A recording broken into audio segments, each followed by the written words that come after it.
This first question asks, it's clear the biblical witness is foundational for your ministry.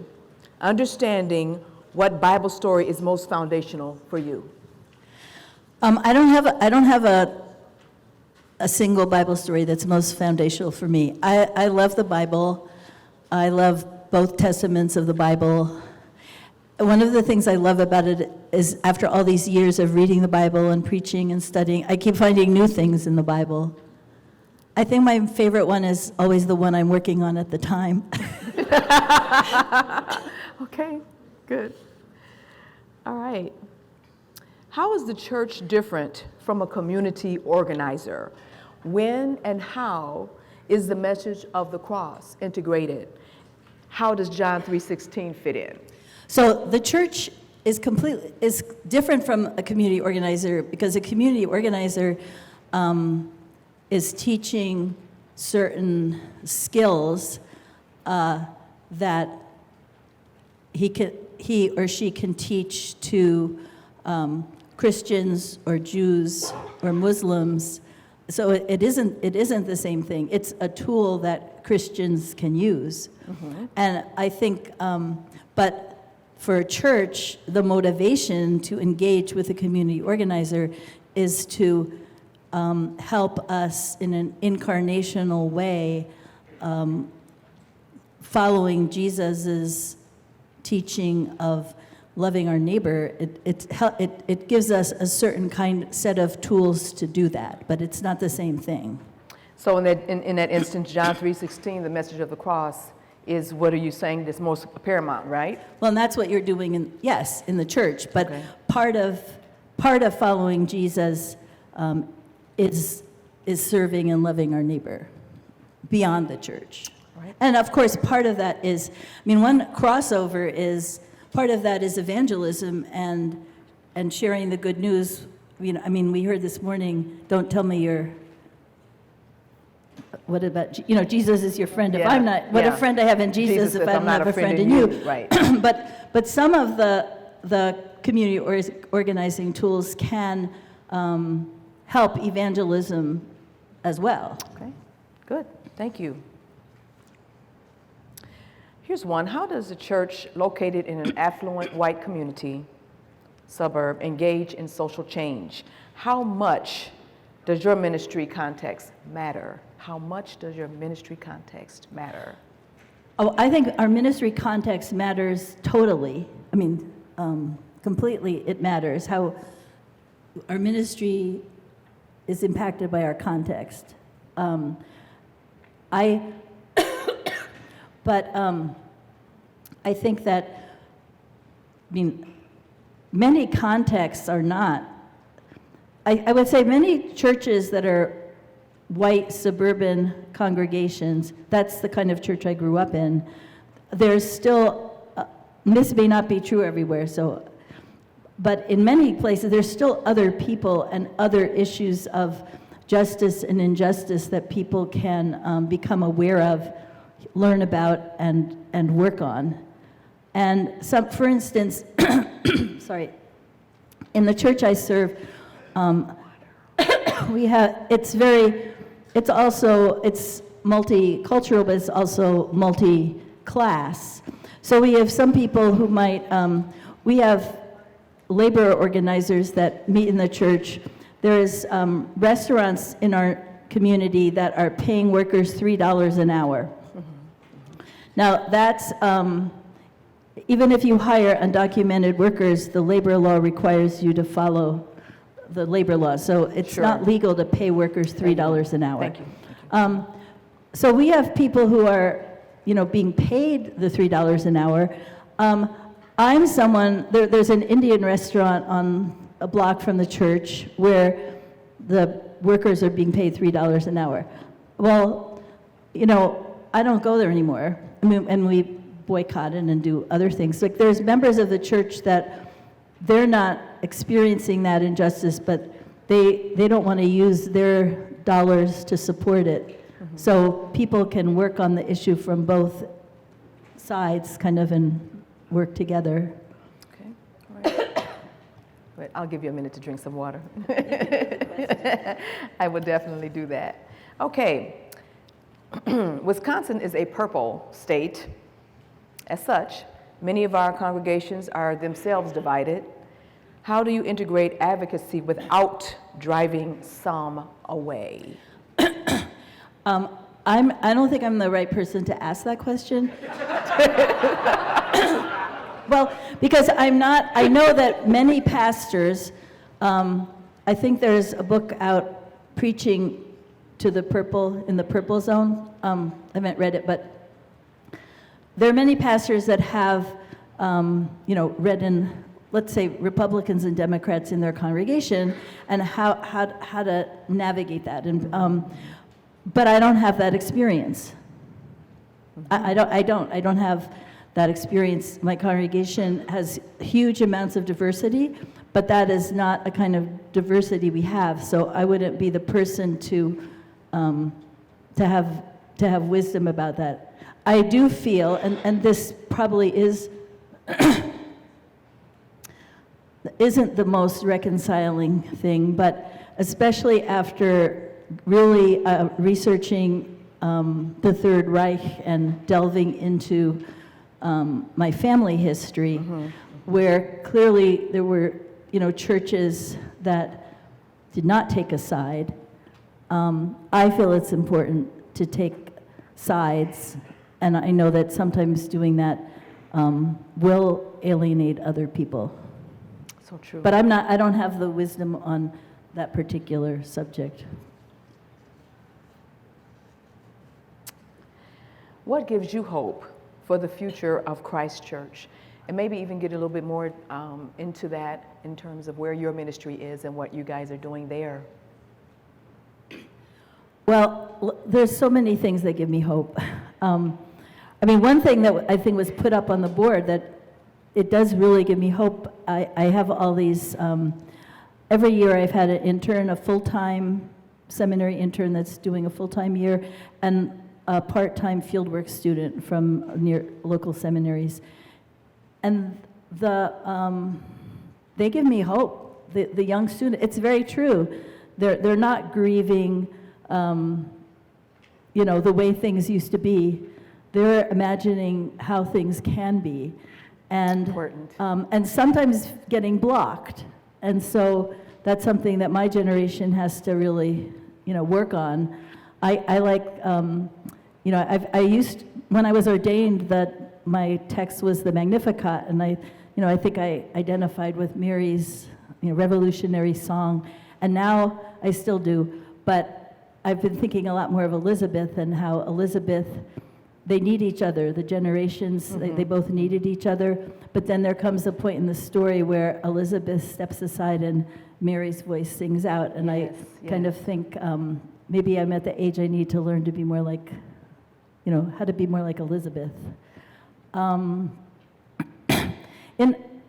it gives me hope that people continue to, maybe there's some more people that don't come to church every single Sunday, but just before I left, when I was in the airport, I got a call from someone saying, someone I've never met, that so-and-so said, I could talk to you about what it would mean to be baptized.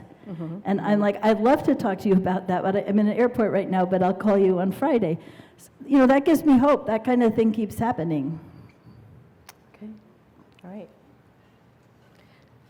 Does the church, in your view, need to address growing income inequity in our country? If so, how? Yes. Short and sweet. Well, one way, I think we do it, a basis is familiarizing people with Jesus's, Jesus talks more about money than almost anything else.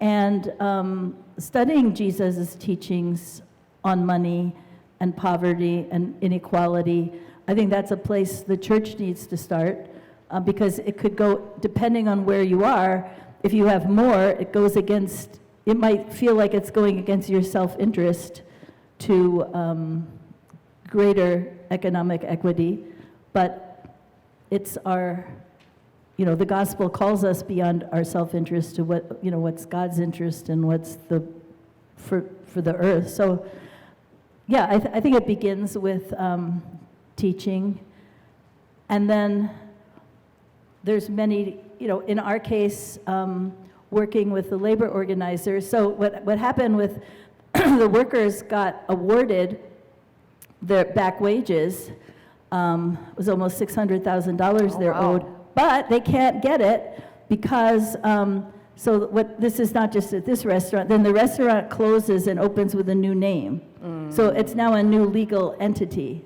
So that does involve then supporting those laborers in actually a bill that just passed in our state legislature to make it easier to recover that money. Has to be signed by the governor. That's one that's a concrete local thing.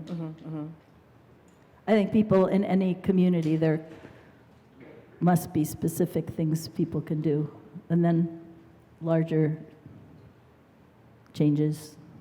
Okay, all right. Are we to be as radical as Jesus, throwing out the money changers? Yes.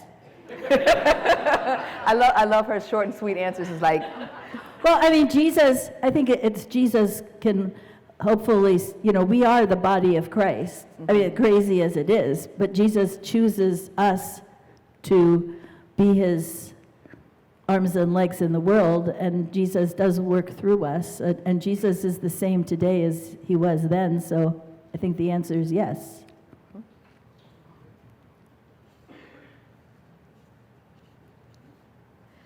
what would you offer to all leaders as a process to reimagine their ministry within their context? So this might be like the last question. I really want you to spend a little time if you'd like to. I would say two things. One, one is praying for God to open our eyes to see things we might not have seen before and open our minds. But another way that happens besides just praying is talking with people. Partly what's happening here, talking with people who are different from us, talking with people who can help us, who might then be able to help us, jog us out of the usual rut that we think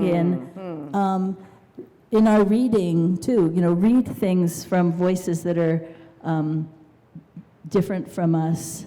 And talking with people, intentionally reaching out to listen and talk to people who may see things differently. And certainly, young people have a lot to share. But if you think about in the Pentecost text, the young and old, dream dreams and have visions and try to expand what voices we're paying attention to. Yes, so important. As you mentioned earlier about using some of the interns you've had and the young people and their voice and self-efficacy, so important. Okay, here's one. What is your prayer for your grandchild's life regarding the church? What is your prayer for her? Well, that's a very interesting question because my granddaughter is being raised as a Jew. My daughter's Christian, and I guess, her wife is Jewish, and they were going to raise Mia as both. And I thought to myself, that is not going to work. I would rather her be raised as one faith and then learn about the other, but I don't think it works to raise a child as both. But I didn't say anything. And they were both pretty stubborn, about it. And then my daughter she knew about my book, and she was the one who started the whole thing, but she hadn't read it. So as soon as it came out, she read it, and read our family's Jewish history. And when Katie came home, she said, "I've decided that we can't." This was before Mia was born. we can raise her in the Jewish faith. So I think that would have been very sad for me without the family history.